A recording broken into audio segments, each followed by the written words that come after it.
Hello प्यारे प्यारे साथियों, कैसे हैं आप लोग। आशा करता हूँ सभी लोग अच्छे होंगे और अपने तैयारी को बहुत अच्छे ढंग से कर रहे होंगे।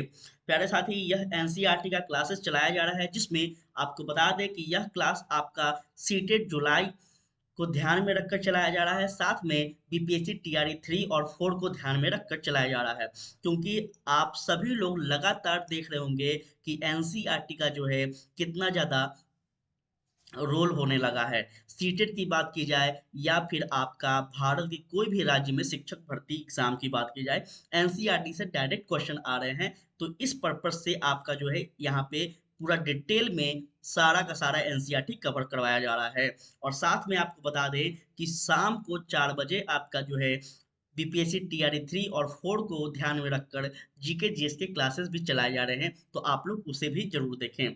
तो प्यारे साथी, यहाँ पे हम बात करने वाले हैं आज क्लास 6 का चैप्टर नंबर 6, नए प्रश्न और नए विचार। इसे स्टार्ट करने से पहले आप सभी को बता दें कि इससे पूर्व जो आप 1 से लेकर 5 तक जितने भी आप चैप्टर है, वो सारा चैप्टर इसी चैनल पर विस्तार से पढ़ाए गए हैं और फुल डिटेल में पढ़ाए गए हैं सब कुछ। ठीक है, तो आपने नहीं देखा तो उसको भी आप लोग जरूर देख लीजिए। अब हम बात करेंगे नए प्रश्न और नए विचार क्या है। साथियों, हम आपको कल भी पढ़ाए थे, परसों भी पढ़ाए थे। तो हम आपको बताए थे कि जब भारत में आर्यों का आगमन हो गया है, तो वो आर्य जो है उस समय दो भारत में जो है कालखंड हम लोग देखते हैं। एक आपका उत्तर वैदिक काल और एक आपका ऋग्वैदिक काल। ठीक है, तो ऋग्वैदिक काल जो है वो प्रारंभिक काल था आर्यों का, और उत्तर वैदिक काल जो है यह सेकंड फेज होता है, जिसमें हम लोग देखते हैं कि बहुत सारे कर्म कांड जो है बढ़ जाते हैं। ठीक है, बहुत सारे यज्ञ जो है यज्ञ प्रथा होता है, बलि प्रथा हो जाता है, फिर आपका ब्राह्मणवाद जो है बढ़ावा मिलता है, और साथ में महिलाओं के साथ जो है बहुत सारे जो है अधिकार छीन लिए जाते हैं। इस कारण से हम देखते हैं कि 6ठी शताब्दी में जो है एक नए विचार का उदय होता है, एक नए नए अलग अलग धर्मों का उदय होता है, और इसे ही हम पढ़ने वाले हैं नए प्रश्न नए विचार में। तो चलिए स्टार्ट करते हैं इस अध्याय को। मुझे उम्मीद है कि आप सभी को यह अध्याय बहुत अच्छा लगेगा, जो कि इसमें हम बात करने वाले हैं गौतम बुद्ध और महात्मा महात्मा जो महावीर जैन के बारे में। ठीक है, तो इन दोनों के बारे में बात करेंगे, इनके जीवन की उपलब्धि के बारे में बात करेंगे। तो चलिए स्टार्ट करते हैं सेशन को, और ध्यान से सुनिएगा, क्योंकि ये एग्जाम के दृष्टिकोण से काफी महत्वपूर्ण है। और आप आगे जीके जीएस पढ़ते हैं तो यहीं से जीके जीएस जो है बहुत सारे प्रश्न बनाते हैं। ठीक है, तो ध्यान दीजिएगा यहाँ पे। सबसे पहले अगर बात की जाए तो यहाँ पे बुद्ध की कहानी है, जो कि आपको समझना चाहिए। देखिए, बौद्ध धर्म के संस्थापक सिद्धार्थ थे, जिन्होंने गौतम बुद्ध के नाम से जाना जाता है, हम सभी को पता है। इनका बचपन का नाम क्या था, अगर आपसे पूछा जाए तो याद रखेंगे सिद्धार्थ था। ठीक है, उनका जन्म लगभग 2500 वर्ष पूर्व हुआ था, और वह समय था जब लोगों के जीवन में तेजी से परिवर्तन आ रहे थे। मतलब परिवर्तन का कारण यहाँ पे क्या है, तो परिवर्तन का कारण है 6ठी शताब्दी ईसा पूर्व में। हमने अभी थोड़ा देर पहले ही आपको बताया कि यहाँ पे जो है बहुत सारे कर्म कांड बढ़ गए थे, जिस कारण से जो कुछ ऐसे लोग थे, जो कि हम कह ले मिडिल क्लास लोग थे या फिर कॉम निचले स्तर के लोग थे, वो कहीं न कहीं जो है परेशान थे। किससे? तो ब्राह्मणवाद से, यज्ञ से, और आपका राजा से, ये सभी से। तो ये लोग आपको जो है नए परिवर्तन देखने को मिल रहा है, जैसा कि हम लोग पिछले अध्याय में देख चुके हैं। महाजनपद के कुछ राजा जो है इस समय बहुत क्या हो गए थे, शक्तिशाली हो गए थे। हम कल भी आपको ये वाला चीज पढ़ाए थे, जब जनपद महाजनपद ये सारे चीज पढ़ रहे थे। हजारों साल बाद फिर से क्या हुआ, नगर का जो है द्वितीय नगरीकरण होने लगा। देखो, भारत में जो है आपको दो बार नगरीकरण देखने को मिलता है। एक, जब हम सिंधु घाटी सभ्यता को पढ़ते हैं, तब हमें सबसे पहली बार जो है भारत में नगरीकरण देखने को मिलता है। और दूसरा, जब हम जो है 6ठी शताब्दी ईसा पूर्व की बात करते हैं, इतिहास को पढ़ते हैं, तो उस समय जब हमारे सामने मौर्य साम्राज्य होता है, हमारे सामने जो है अजात शत्रु का शासनकाल होता है, बिंबिसार का शासनकाल होता है, तो इस समय भी हम भारत में नगरीकरण व्यवस्था को देखते हैं। तो ये आपको याद रखना होगा। ठीक है, चलिए आगे बढ़ते हैं। वे जीवन के सच्चे अर्थ को भी जानना चाहते थे। कौन? तो महात्मा बुद्ध, जो गौतम बुद्ध हैं, ये जो है इनके पास, देखिए एक बात आपको बता दें, इनके पास अगर बात की जाए तो इनके जीवन में कोई भी किसी भी प्रकार का कोई कष्ट नहीं था। ये खुद जो है एक शासक के पुत्र थे, क्षत्रिय वंश से आते थे। फिर भी इन्होंने जो है सत्य की खोज के लिए जो है इनको जो है अंतर मन से पुकार आया था, और इन्होंने जो है सारे ऐशो आराम छोड़कर ये जो है अपना ज्ञान की प्राप्ति के लिए साथियों जंगल में निकल पड़ते हैं। तो इस प्रकार से हम लोग आगे पढ़ने वाले हैं इनके बारे में। ठीक है, चलिए यहाँ ध्यान दीजिएगा। बुद्ध क्षत्रिय थे, जो कि अभी हम आपको बताए ना, ये क्षत्रिय वंश से आते थे। शाक्य नामक एक छोटे से गण से संबंधित इनके जो पिता थे यहाँ के क्या थे, तो शासक थे। युवा अवस्था में ही ज्ञान की खोज के लिए उन्होंने घर से सुखों को क्या किया, छोड़ दिया और वह निकल पड़ते हैं। अगर आपसे पूछा जाए कि महावीर जो गौतम बुद्ध हैं, यह गौतम बुद्ध जो है ज्ञान की प्राप्ति के लिए गृह त्याग कब करते हैं, तो याद रखिएगा 29 वर्ष की आयु में। कब? 29 वर्ष की आयु में यह गृह त्याग करते हैं, याद रखते हैं। चलिए, अनेकों वर्ष तक यह भ्रमण करते रहे तथा अन्य विचारों से मिलकर चर्चा करते रहे। अतः ज्ञान प्राप्ति के लिए उन्होंने स्वयं ही रास्ता ढूंढना क्या किया, निश्चय किया। इसके लिए उन्होंने बौद्ध गया, बहुत इंपॉर्टेंट है, बोध गया जो कि अपना बिहार में पड़ता है अभी वर्तमान में, गया में। और गया में एक पीपल वृक्ष के नीचे कई दिनों तक इन्होंने तपस्या की। तत्पश्चात इन्होंने ज्ञान की प्राप्ति की। तो मोस्ट इंपॉर्टेंट है ये ज्ञान की प्राप्ति, आपको याद रखना है। इसके बाद वे क्या नाम से जाने जाते हैं, तो बुद्ध के नाम से जाने जाते हैं। साथियों, अगर आपसे पूछा जाए कि बुद्ध के नाम से सिद्धार्थ को कब बुलाया गया, तो जब उनको ज्ञान की प्राप्ति होती है तब। उससे पहले वो जो थे क्या नाम से जाने जाते थे, तो सिद्धार्थ के नाम से जाने जाते थे। ठीक है, आगे बढ़ते हैं और भी चीजों को देखते हैं। देखिए, यहाँ से वे वाराणसी के निकट स्थित सारनाथ सबसे पहले जो है महावीर, क्षमा चाहेंगे बार बार महावीर बोल रहे हैं।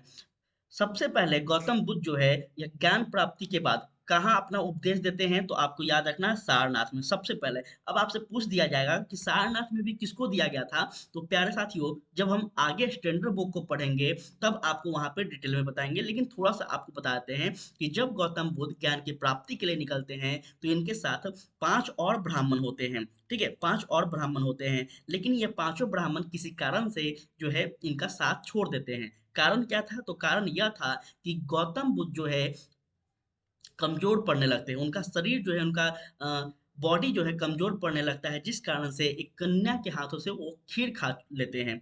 और इस खीर खाने की वजह से जो ये पांचों ब्राह्मण है, यह इन्हें क्या समझता है, तो ढोंगी समझकर इनका साथ छोड़कर चला जाता है। क्लियर है? ये कहानी हम लोग आगे पढ़ेंगे जब स्टैंडर्ड बुक को पढ़ाएंगे आपको तब। ठीक है, अभी फिलहाल समझ लीजिएगा। चलिए आगे बढ़ते हैं।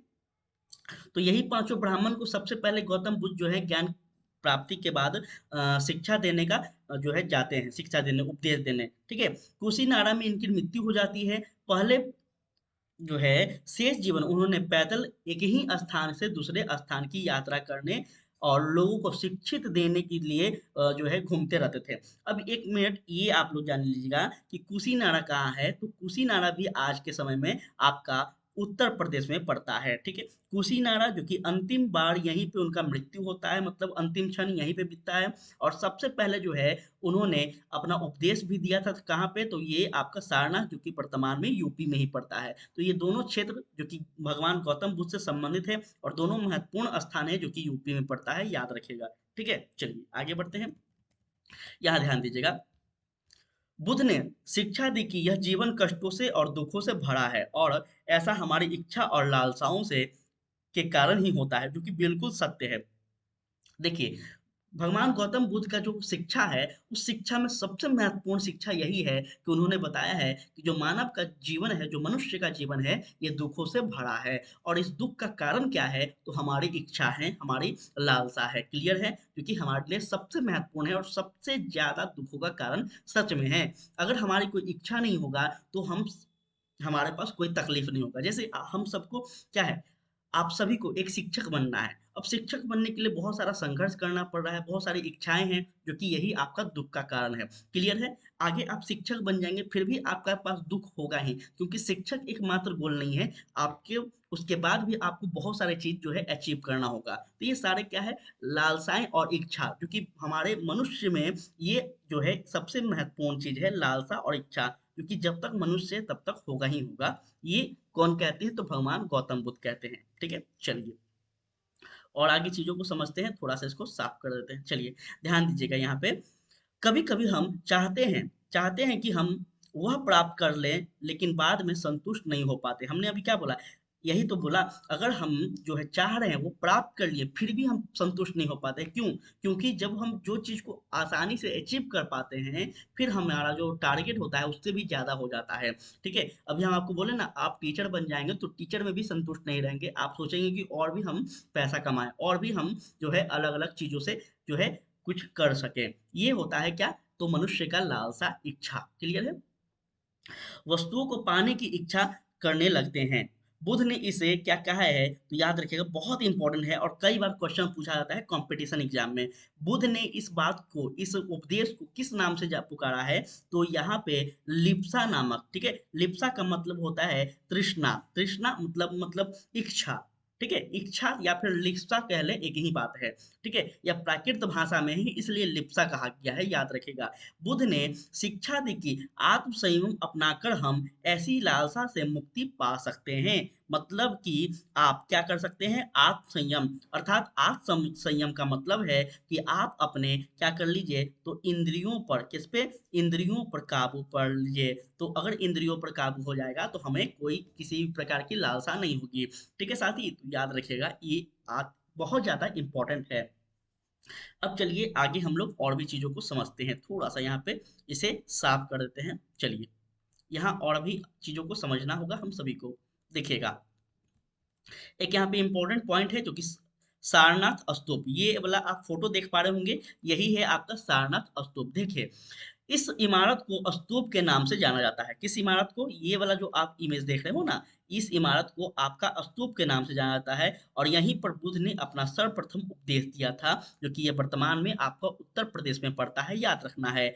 यह स्तूप का निर्माण किया गया था, जो कि हम लोग आगे वाले चैप्टर में पढ़ेंगे, तो ये आपके लिए महत्वपूर्ण है, इसको थोड़ा सा आप लोग याद रखेंगे। क्लियर है? स्तूप क्या होता है ये आपको देख लीजिए, यहाँ पे फोटो के माध्यम से आपको दिख रहा है। एक बड़ा सा ऊपर से एक इस प्रकार से होता है और नीचे में बहुत गोल सा बड़ा सा होता है, जिसमें इसको हम स्तूप कहते हैं। चलिए अब यहाँ ध्यान दीजिएगा, ज्यादा देर ना करते हुए।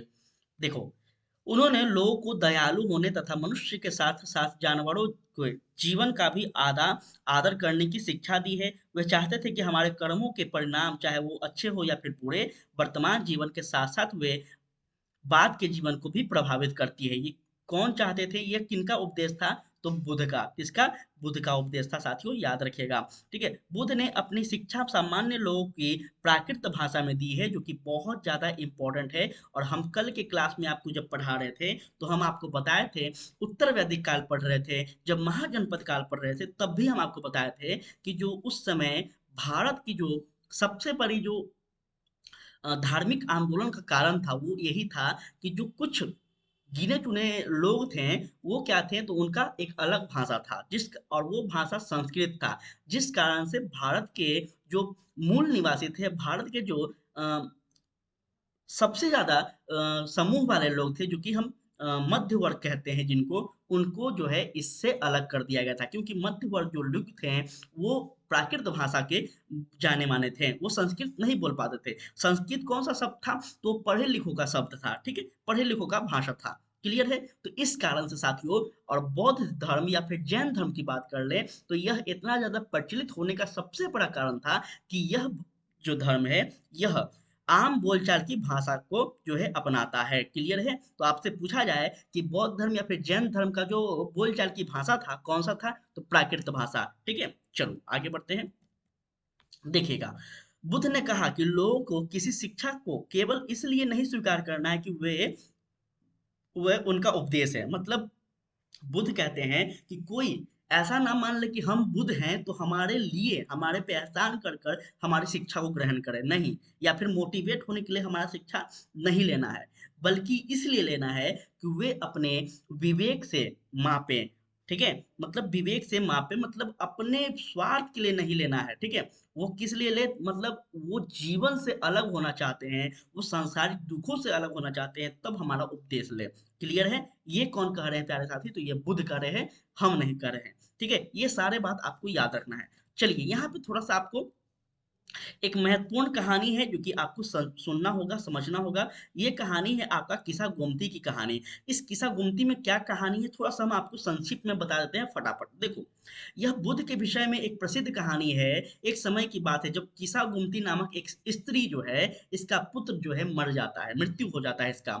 और जब जाहिर सी बात है, ये जग जाहिर है कि किसी भी माता के सामने उसका पुत्र का देहांत होता है तो वो थोड़ा सा दुखी बहुत ज्यादा होती है। ठीक है, इसमें कोई शक नहीं है। जब उसका पुत्र का दुख मृत्यु हो जाता है तो काफी ज्यादा दुखी थी, और मतलब उसको कुछ भी पता नहीं चल रहा था, इधर उधर बस एक ही मांग कर रही थी कि हमारे पुत्र को जीवित कर दिया जाए।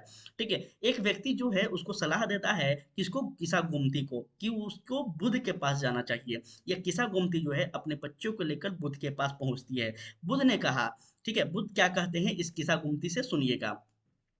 मुझे एक मुट्ठी सरसों के बीज लाकर दो, मैं तुम्हारे पुत्र को जीवित कर दूंगा। अब सुनिएगा, यहाँ पे बुद्ध कह रहे हैं, कितना अच्छा उपदेश दे रहे हैं। देखिए, बुद्ध को इसलिए लोग नहीं मानते थे, उनका उपदेश देने का तरीका अलग था, जीवन से परिचित करने का तरीका अलग था। बुद्ध कह रहे हैं उस महिला को, किसा गुमती को, कि मुझे एक मुट्ठी सरसों के बीज ला कर दो, ठीक है, तो तुम्हारा पुत्र जीवित हो जाएगा। अब शर्त सुनिएगा, किसा गुमती बहुत खुश होती है, लेकिन ध्यान सुनिएगा, लेकिन बुद्ध कहते हैं कि हमें ऐसे घर से चाहिए जहां पे आज तक कोई भी, किसी का भी मृत्यु नहीं हुआ हो। अब यहाँ पे देखिए, किस्सा गोमती थोड़ा सा परेशान हो जाती है, टेंशन में आ जाती है। क्यों? क्योंकि जो भी व्यक्ति संसार में आया है उसे जाना निश्चित है। ये हम सब जानते हैं, यहाँ तक कि भगवान गौतम बुद्ध को भी जाना पड़ गया। जिस बात से किस्सा गोमती थोड़ा सा परेशान हो जाती है साथियों, याद रखिएगा, क्योंकि हर इंसान को जाना है। और इस बात को दर्शाने का उद्देश्य क्या था भगवान गौतम बुद्ध का, तो वो सिर्फ यह समझाने का प्रयास करती थी इस महिला को, इस माँ को, कि जो भी हुआ है वो क्या है, नियति का, नियति में लिखा हुआ नियति का है। ठीक है, जो कि हम लोग बदल नहीं सकते। जो भी इस संसार में आए हैं उसे जाना ही है। तो ये बहुत ही फेमस और इम्पोर्टेंट कहानी था जो कि हम कोशिश किए हैं आपको समझा पाए। चलिए फटाफट आगे बढ़ते हैं। अब हम बात करेंगे प्यारे साथी उपनिषद के बारे में। उपनिषद क्या है प्यारे साथियों, उपनिषद की चर्चा की जाए तो हम कल भी आपको बताए हैं कि जब भारत में उत्तर वैदिक काल चल रहे थे, इसी समय बहुत सारे नए नए धर्मों का, बहुत सारे नए नए विचारों का उदय होता है। और इस उदय का कारण सिर्फ एक है, उत्तर वैदिक काल में बहुत सारे आपका कर्म कांड को जो है बढ़ावा देना। ठीक है, इस कारण से जो है उसका विपक्ष, उसका जो है आलोचना करने वाले लोगों का उदय होता है, जिसमें आपका उपनिषद भी एक महत्वपूर्ण बिंदु है। चलो इसको समझते हैं। जिस समय बुद्ध उपदेश दे रहे थे उसी समय या फिर उससे भी थोड़ा पहले दूसरे चिंतक भी कठिन प्रश्नों को और जो है प्रश्न को ढूंढ रहे थे। उसमें से कुछ मृत्यु के बाद के जीवन के बारे में जानना चाहते थे, तो कुछ लोग जो थे वह यज्ञों की उपयोगिता के बारे में जानना चाहते थे। ठीक है, तो आपसे पूछा जाएगा कि उपनिषद किस कंडीशन में जो है, यह आपका जो है उपनिषद बनता है या फिर आता है, तो आपको याद रखना है।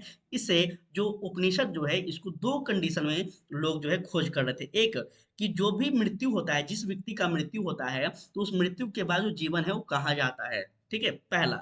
और दूसरा है कि यज्ञ, जो उस समय यज्ञ जो है सबसे महत्वपूर्ण पॉइंट था, यज्ञ, वो यज्ञ का मतलब क्या है, ये खोजने का प्रयास किया जा रहा था उपनिषद के द्वारा। जिसमें उपनिषद में बहुत सारे बड़े बड़े विद्वान हुआ करते थे, उनके शिष्य हुआ करते थे। ठीक है, इसको आप लोग याद रखेगा। देखिए, उपनिषद का शाब्दिक अर्थ क्या होता है, जो कि हर एग्जाम में पूछे जाते हैं, याद रखेगा।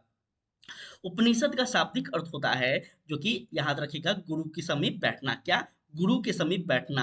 अब गुरु के समीप बैठना इसका मतलब है कि जो शिष्य लोग होते थे वो गुरु के समीप बैठते थे, और उसके बाद क्या करते थे, शास्त्रार्थ करते थे, धर्मों के बारे में अलग अलग बात विचार करते थे, और अपने अपने विचार को रखते थे। उनमें से हर विचार को लेने के बाद जो भी अच्छा ज्ञान होता था उसे उपनिषद में संग्रहित किया जाता था। इसी ही हम उपनिषद कहते हैं। क्लियर है? चलो, अब यहाँ पे देखो उपनिषद के बारे में देखो। यहाँ उपनिषद, इसमें से अधिकांश चिंतक का यह मानना था कि इस विश्व में कुछ ऐसा है जो कि अस्थाई और जो मृत्यु के बाद भी बचा रहता है। अब बताओ, इस विश्व में क्या है ऐसा जो कि अस्थाई है, अस्थाई है और मृत्यु के बाद भी बचा रहता है? तो ये होगा आपका क्या, आत्मा। क्या होगा? आत्मा।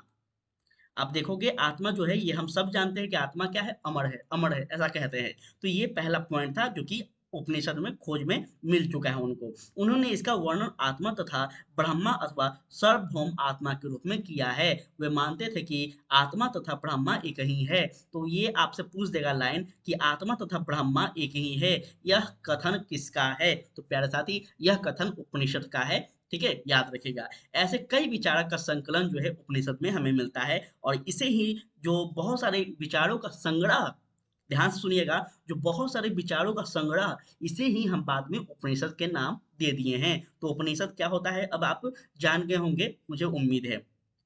उत्तर वैदिक ग्रंथों का हिस्सा था। ठीक है, उपनिषद का शाब्दिक अर्थ तो आपको बता ही चुके हैं। चलो आगे बढ़ते हैं फटाफट। यहाँ पे भारतीय दर्शन की कुछ पद्धति है जो कि आप लोग समझना चाहो तो समझ सकते हो। देखो, सदियों सदियों से भारत द्वारा सत्य की बौद्धिक खोज का प्रतिनिधित्व दर्शन की 6 शाखाएं ने जो है किया गया है। अब एक बात यहाँ पे हम सीधा बता दें आपको कि भारत नहीं बल्कि पूरे विश्व में जो फिलोसफी, जो दर्शन शास्त्र का उदय हुआ है, वो हमारे भारत में हुआ है। और कब हुआ है? तो 6ठी शताब्दी ईसा पूर्व के समय हुआ है, जब अलग अलग विचारकों के द्वारा अलग अलग चीजें लिखी जा रही थी तब। ठीक है, तो ये हमारा जो है, फिलहाल अभी हम बात कर ले तो हमारा दर्शन कितना है, तो 6 है। कौन कौन? याद रखिएगा, दर्शन कितने हैं? 6 है। ठीक है, चलो आगे बढ़ते हैं। आप आपके लिए इतना काफी है। देखो यहाँ पे और भी कुछ इंपॉर्टेंट है। इन चर्चाओं में भाग लेने वाले अधिकांश पुरुष ब्राह्मण तथा राजा होते थे। किसमें? तो जो उपनिषद है उसमें चर्चा भी चर्चा होता था ना, हम बोले ना कि शिष्य और गुरु सब बैठकर चर्चा करते थे। किस पर? तो धर्म शास्त्र पर। तो इस चर्चा में जो सम्मिलित होने वाले लोग थे, वो पहला पुरुष ब्राह्मण और राजा होते थे। ठीक है, कभी कभी गार्गी जैसी स्त्री विचारक का भी इसमें उल्लेख मिलता है, जो कि मोस्ट इंपॉर्टेंट है। गार्गी, ठीक है, गार्गी का भी हमें उल्लेख मिलता है कि गार्गी भी जो है, ये भी कभी कभी धर्मशास्त्र में जो है वाद विवाद में बैठा करती थी, हिस्सा लिया करती थी। ठीक है, लेकिन बहुत सारे विद्वान जो है ये कहते हैं कि महिलाओं को उस समय जो है यह फ्रीडम नहीं था, लेकिन ऐसा नहीं है, कहीं हमें एग्जाम्पल देखने को मिलता है। विद्वानों के लिए प्रसिद्ध गार्गी राज दरबार में होने वाले वाद विवाद में भाग लिया करती थी। देखो हमने अभी बताया ना, वो वाद विवाद में भाग लेती थी। निर्धन व्यक्ति इस तरह के वाद विवाद से थोड़ा सा क्या रहते थे, तो दूर रहते थे। ये थोड़ा सा तकलीफ की बात है। ठीक है, चलिए आगे कुछ और अपने लिए इंपॉर्टेंट नहीं है, देखते हैं नीचे क्या है। देखो, अब एक महत्वपूर्ण व्यक्ति हैं जो कि व्याकरण के महान व्यक्ति कह ले, व्याकरण के जनक कह ले, वो कौन है? तो पाणिनि महोदय हैं। पाणिनि को पढ़ते हैं, थोड़ा सा देखिएगा। इस युग में कुछ अन्य विद्वान भी खोज कर रहे थे, जिसमें से आपका प्रसिद्ध विद्वान एक पाणिनि आते हैं। पाणिनि ने संस्कृत भाषा के व्याकरण की रचना की, जो कि हम सब जानते हैं। उन्होंने स्वर तथा व्यंजन की एक विशेष क्रम में रखकर अनेक आधार का सूत्रों की रचना की, जो कि बहुत ज्यादा इंपॉर्टेंट है। इन सारे चीजों को याद रखना है आपको। ये सूत्र बीज गणित के सूत्र से काफी मिलते जुलते थे, और इसका प्रयोग कर उन्हें संस्कृत भाषा का प्रयोग कर नियम लघु, देखिए नियम लघु सूत्र, जो कि लगभग 3000 सूत्र इसमें सम्मिलित है, यह लिखा गया है। किसके द्वारा? तो पाणिनि के द्वारा। नाम क्या है? तो व्याकरण विद है। ठीक है, तो आपको याद रखना है इनके बारे में भी। अब हम बात करेंगे जैन धर्म, जो कि सबसे इंपॉर्टेंट, ये भी एक आपका धार्मिक आंदोलन में आता है। हमने बुद्ध के बारे में पढ़ लिया साथियों, बुद्ध के बारे में भी बहुत कुछ जानने को है, लेकिन हम क्लास 6 के लेवल का पढ़ रहे हैं, तो अभी उतना ही। जब हम लोग जीएस कवर करेंगे, तब हम आपको वहां पे और भी विस्तारित ढंग से बताएंगे। अब हम बात करेंगे जैन धर्म के बारे में। देखिए, इस युग में अर्थात 6ठी शताब्दी ईसा पूर्व की हम बात कर रहे हैं।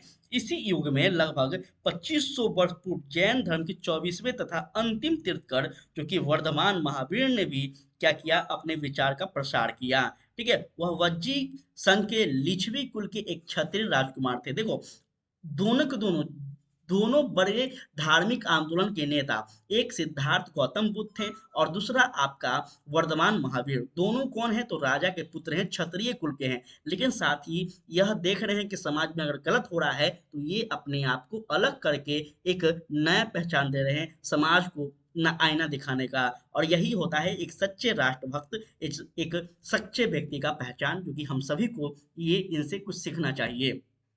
चलिए ध्यान दीजिएगा आगे। इन्होंने अगर बात की जाए तो इन्होंने 30 वर्ष की आयु में इन्होंने घर को छोड़ दिया था और जंगल में रहने लगे। 12 वर्ष तक उन्होंने कठिन तपस्या की और एकाकी जीवन व्यक्त किया, मतलब अकेलापन, अपना जीवन अकेला बिताया। ठीक है, 30 वर्ष की आयु में निकले थे और 12 वर्ष की कठिन तपस्या, मतलब 30 और 12 आपका हो गया 42।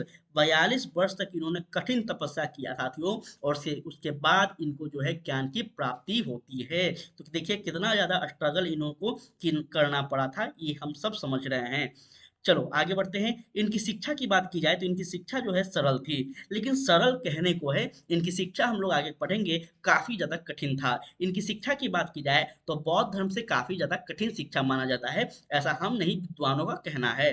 देखो, सत्य जानने की इच्छा रखने वाले प्रत्येक स्त्री व पुरुष को अपना घर छोड़ देना चाहिए, जो कि बिल्कुल ये सत्य है। ठीक है, उन्होंने अहिंसा के नियम का कड़ाई से पालन करना चाहिए, अर्थात किसी भी जीव को ना तो कष्ट दो देना चाहिए और ना ही उसकी हत्या करनी चाहिए। और यही वाला जो लाइन है ना, यही वाला लाइन जो है, ये जैन धर्म के पतन का मुख्य कारण बना, जो कि हम आगे बताएंगे। अभी आप सोच रहे होंगे ये कारण क्या है, हम आगे आप पढ़ेंगे तो अपने आप समझ में आ जाएगा, बस अभी इसको याद रखेगा।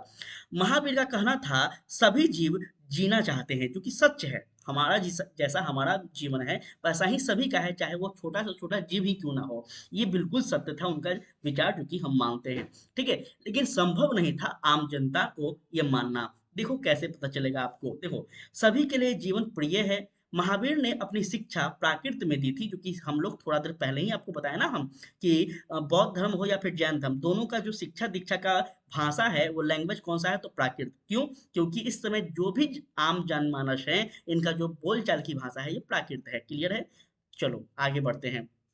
यही कारण है कि साधारण जन भी उनके साथ व उनके अनुयायियों की शिक्षाओं को समझ सकें। देश के अलग अलग हिस्सों में प्राकृत के अलग अलग रूप प्रचलित थे। प्रचलन के क्षेत्र के आधार पर ही अनेक अलग अलग नाम से जैन मगध में बोली जाने वाली प्राकृत मगधी कहलाती थी। ये आपको जरूर याद रखना चाहिए, ये इंपॉर्टेंट है। ठीक हो ना, इसको इंपॉर्टेंट आप लोग मान कर चलिए, खास करके बीपीएससी टीआरए 4 के लिए। चलो आगे बढ़ते हैं, ध्यान दीजिएगा। जैन नाम से जाने गए महावीर के अनुयायी को भोजन के लिए भिक्षा मांगकर सदा जीवन बिताना होता था। कैसा? सादा जीवन। ठीक है, उन्होंने पूरी तरह से ईमानदार होना पड़ता था तथा चोरी न करने की भी उन्हें सख्त से हिसाई देनी होती थी। ठीक है, उन्हें ब्रह्मचार्य का पालन करना होता था। ठीक है, वह ऐसे नहीं कि मतलब शादीशुदा जीवन या फिर संतान उन्तान का साथ, मतलब वो जो है गृह त्यागना पड़ता था, उसके बाद ही वो अनुयायी बन सकते थे। ठीक है, ये आपको मतलब कहने का तात्पर्य सीधा सीधी है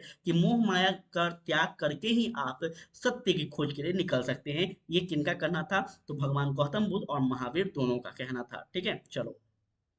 पुरुषों को स्वतंत्र सहित सब कुछ त्याग देना पड़ता था। ठीक है, पुरुषों को जो है वस्त्र सहित सब कुछ त्याग देना पड़ता था, सब कुछ मतलब नग्न। ठीक है, इसको याद रखिएगा। चलिए आगे समझते हैं, और भी पहले उससे पहले हम लोग समझ लेते हैं जैन धर्म के कुछ अर्थ को। जैन धर्म का शाब्दिक अर्थ क्या होता है? देखो, जैन धर्म जो है, या जैन शब्द जो है जीन से मिलकर बना है। ठीक है, जीन से निकल कर बना है, जिसका अर्थ होता है विजेता। ठीक है, आपसे पूछ दिया जाए कि जैन का शाब्दिक अर्थ क्या होता है, तो विजेता होता है, जो कि किससे बना है, तो जीन शब्द से मिला है। अब आगे हम लोग अपने टॉपिक की ओर बढ़ते हैं। देखो, अधिकांश व्यक्तियों के लिए ऐसे कड़े नियम का पालन करना बहुत कठिन था। कौन सा नियम? अभी हम आपको यहाँ नियम पढ़ाए ना। ठीक है, नियम पढ़ाए ना, उनको गृह त्याग करना पड़ता था, उनको जो है झूठ नहीं बोलना होता था, उनको किसी जीव का हत्या नहीं करना होता था, और साथ में उनको वस्त्र त्याग करना होता था, जो कि एक आम नागरिक के लिए थोड़ा सा होता है। ये थोड़ा सा अटपटा लगता है भाई, जाहिर सी बात है। ठीक है, यही याद रखना आपको। आगे, फिर भी हजारों व्यक्ति ने इस नए जीवन शैली को जानने और सीखने के लिए अपने घरों को छोड़ दिया। ठीक है, अभी हम आपको बोले ना, घर छोड़ना अनिवार्य है। कई अपने घरों पर ही रहे और भिक्षुक भिक्षुणी बने लोगों को क्या करते थे, तो भोजन प्रदान कर उनकी सहायता करते थे। ये भी आपको याद रखना है। व्यापारियों ने जैसे धर्म का समर्थन किया, ठीक है, किसानों के लिए इस नियम का पालन करना थोड़ा अत्यंत कठिन था, क्योंकि फसल की रक्षा के लिए उन्हें कीड़े मकोड़ों को मारना होता था। अब यहाँ पे थोड़ा सा समझिएगा, यहाँ पे बातें क्या कही गई है। देखो, व्यापारी है, जबकि चाहे और भी कोई लोग हैं, उनके लिए धर्म को जो है अनुयायी बनना आम बात था, लेकिन जो किसान हैं उनके लिए थोड़ा कठिन था। क्यों? क्योंकि यहाँ पे सीधा सीधा जैन धर्म में कहा गया है कि किसी भी जीव का हत्या करना नहीं है। ठीक है, ये बात कहा गया है। लेकिन आप सोचिए कि कोई किसान है, अगर वो खेती करने जा रहा है, फावड़ा चला रहा है खेत में, तो ना चाह के भी मिट्टी में तो हर प्रकार के कण होते हैं ना, हर प्रकार के जीव होते हैं छोटे छोटे, तो ना चाह कर भी हत्या होगा कि नहीं होगा। इसलिए इस धर्म से याद रखेगा, किसान जो हैं वो लोग थोड़ा सा पिछड़ जाते हैं। क्लियर है।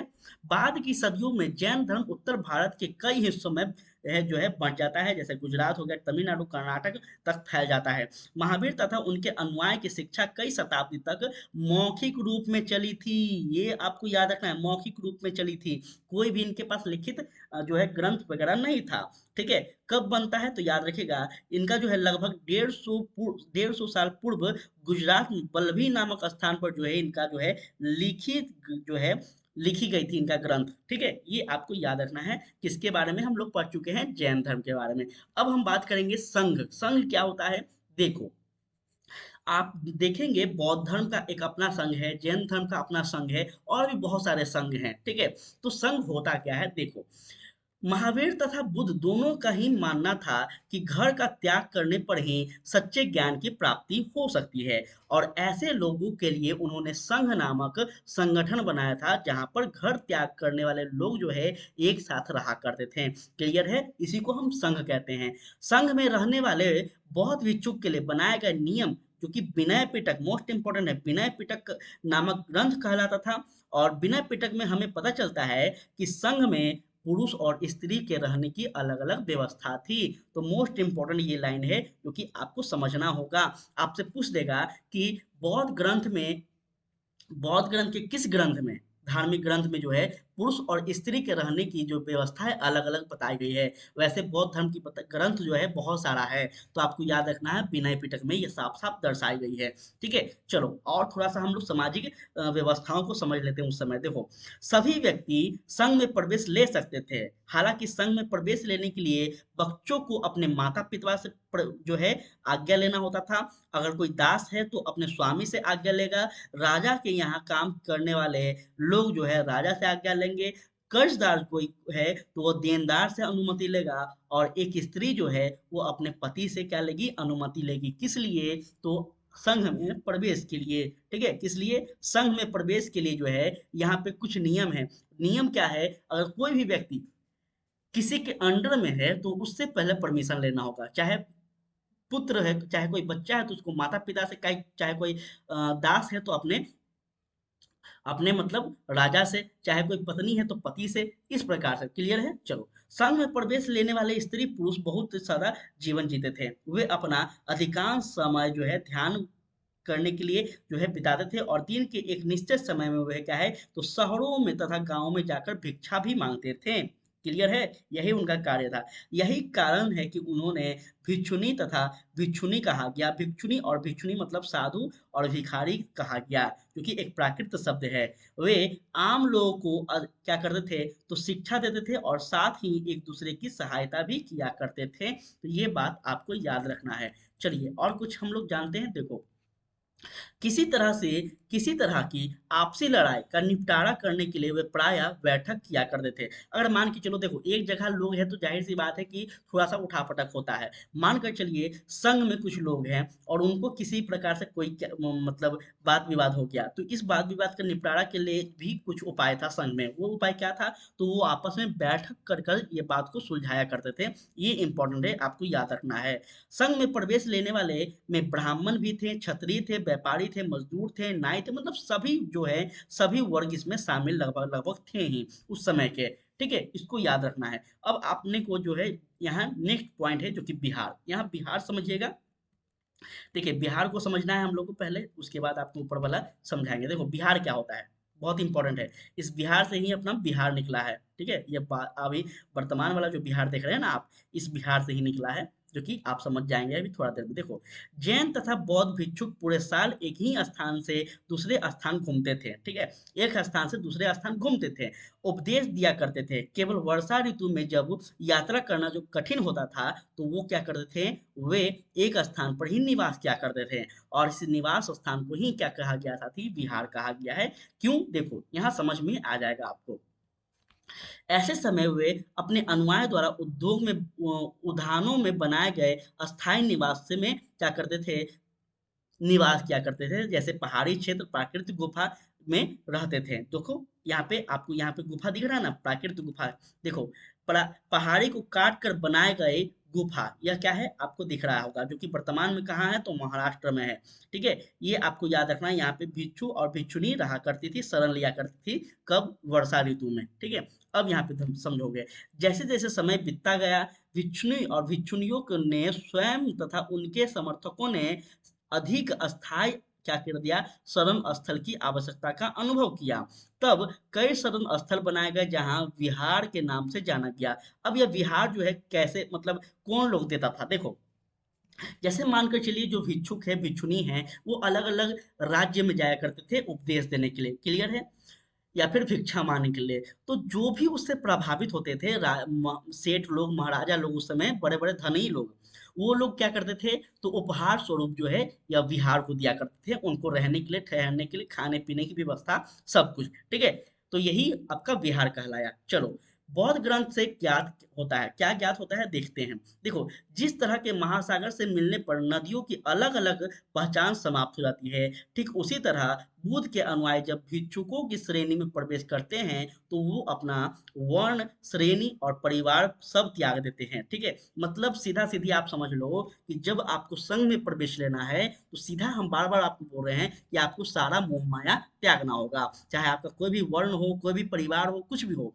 यहाँ पे सभी लोग क्या होते थे, समान होते थे। चलो आगे बढ़ते हैं।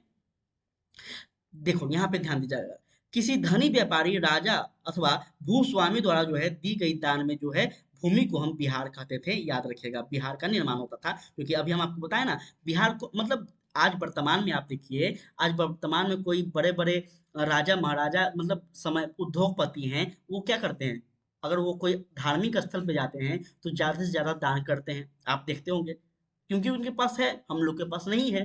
तो ये चीजों को हम लोग को समझना होगा। चलिए, तो इस तरह से साथियों होता है ये बौद्ध धर्म और जैन धर्म समाप्त। अब एक नया चीज है जो कि आपको समझना चाहिए। जब बौद्ध धर्म और जैन धर्म जो है वर्चस्व कायम कर रहा था भारत में, इनका बोलबाला था, तो उसी समय जो है कुछ ब्राह्मण संप्रदाय के जो लोग हैं उन्होंने एक व्यवस्था स्थापित की जिसको हम आश्रम व्यवस्था कहते हैं। अब ये आप लोग सोच रहे होंगे कि आश्रम व्यवस्था जो है ये आश्रम है, नहीं, वर्तमान में जो आप आश्रम देखते हैं ये आश्रम व्यवस्था वो आश्रम व्यवस्था नहीं है, बल्कि ये अलग है। क्या है देखिएगा, इस यहाँ आश्रम शब्द का तात्पर्य लोगों द्वारा रहने अथवा ध्यान के लिए प्रयोग करने वाला स्थान नहीं था, बल्कि इसका तात्पर्य जीवन के एक चरण से है। ठीक है, जो कि उस समय ब्राह्मण क्षत्रिय आर्य जो थे उनका एक चरण था। वो चरण क्या है देखिए, ब्राह्मण ब्रह्मचर्य पहला चरण था, गृह दूसरा, वानप्रस्थ तीसरा और संन्यास नामक चार आश्रमों की व्यवस्था थी। ये चार जो है क्या है तो चार व्यवस्था है, चार हम कह ले आपका जीवन का कालखंड है। ठीक है, जैसे हम आज देखते हैं ना, एक से 5 साल की व्यवस्था, आयु को हम शिशु अवस्था कहते हैं, इस तरह से, फिर प्रौढ़ावस्था, फिर इस प्रकार से हम लोग कहते हैं ना। तो जस्ट लाइक आपको समझना है ये चीजें। चलो आगे बढ़ते हैं। देखो यहाँ समझना है आपको पॉइंट को। ब्रह्मचर्य के अंतर्गत ब्राह्मण, क्षत्रिय तथा वैश्य, ये उप- ये अपेक्षा की जाती थी कि इस तरह के चरण के दौरान वे सादा जीवन बिताकर वेदों का अध्ययन करेंगे। ठीक है, मतलब वेदों का सिर्फ अध्ययन करेंगे, नॉर्मल जीवन कुछ नहीं उनको करना है। मतलब आप देखते हैं ना कि राजा महाराजा का जो पुत्र हुआ करता था वो काफी काफी सालों तक गुरुकुल में रहा करता था, ये वही वाला जीवन है। ठीक है, उसके बाद दूसरा आता है आपका उनका जीवन काल, जो कि गृहस्थ कहा गया है। गृहस्थ जो है इसके अंतर्गत उन्हें विवाह कर एक गृहस्थ जीवन बिताना होता था। वानप्रस्थ के अंतर्गत उन्हें जंगल में रहकर साधना करनी होती थी तथा उन्हें सब कुछ त्याग कर सन्यासी बनना होता था। ठीक है, आश्रम व्यवस्था ने लोगों को अपने जीवन का कुछ हिस्सा ध्यान में लगाने पर बल दिया, और प्राय स्त्रियों को वेद पढ़ने की अनुमति नहीं थी, जो कि मोस्ट इंपॉर्टेंट लाइन है, इसको याद करिएगा। हम परसों के क्लास में भी आपको बताए हैं, देखिए हम पहले भी हर चीज आपको बताते रहते हैं जो भी आपके लिए इंपॉर्टेंट होता है। अगर आप यहाँ से एनसीईआरटी पढ़ते हैं तो बहुत कुछ आपको पता चलेगा, ये गारंटी है। आगे देखिएगा कुछ और इम्पोर्टेंट है, देखिए बस खत्म ही है आपका, थोड़ा सा है, देखो और क्या है देखो। उन्होंने अपने पतियों द्वारा पालन किए जाने वाले आश्रम का ही अनुसरण करना होता था, किसको तो उस समय स्त्रियों को। हम बोले ना देखो, उत्तर वैदिक काल के समय में जो है वो सबसे ज्यादा स्थिति खराब था, तो दो चीजों का, एक आपका शूद्रों का जो कि चौथे वर्ण व्यवस्था में आते थे, और दूसरा स्त्री का, बहुत स्थिति खराब था। इस कारण से नए नए संप्रदाय का उदय हुआ, नए नए विचारों का उदय हुआ, और इसका कड़ी निंदा की गई है। क्लियर है? तो ये प्यारे साथी आज की इस अध्याय में यही था।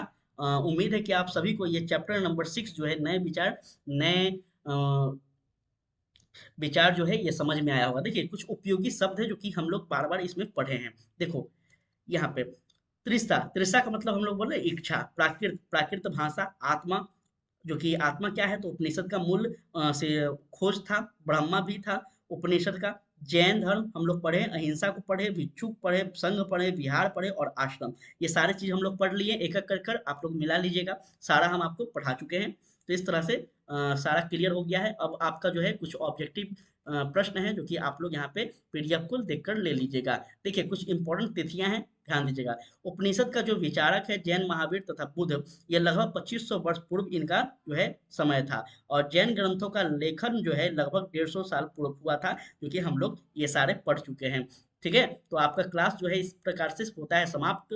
क्लास कैसा लगा आप लोग जरूर जरूर जरूर बताइएगा। साथियों हम आपसे विनती करते हैं, रिक्वेस्ट करते हैं कि यह क्लासेस जो है आप लोग स्किप मत कीजिए, बहुत काम का है। सीटेट आप जुलाई में दीजिए, या फिर 25 में दीजिए, 24 में दीजिए, 26 में दीजिए। सीटेट एग्जाम हो या फिर आपका शिक्षक भर्ती एग्जाम हो या फिर कोई भी एग्जाम आप दीजिए, एनसीईआरटी का सबसे बड़ा रोल है, और एनसीईआरटी आपको पढ़ना चाहिए। ठीक है, तो प्यारे साथी आप लोग आधा घंटा समय निकाल के जरूर एनसीईआरटी कीजिए, ये आपके लिए बहुत ज्यादा फायदेमंद होगा, ये मेरी गारंटी है। और साथ में आपको बता दें कि बीपीएससी 3 और 4 के लिए जो है, टीआरई 3 और 4 के लिए जो है आपका लगातार चैनल पर जो है जीके जीएस का क्लास चलाया जा रहा है, जो कि बहुत इंपॉर्टेंट क्लासेस है, बहुत लेवल का क्वेश्चन वहां पे करवाया जाता है। तो आप लोग इसे भी फॉलो जरूर कीजिए, बहुत काम का है। ठीक है, तो आज के लिए इतना ही। जय हिंद, जय भारत।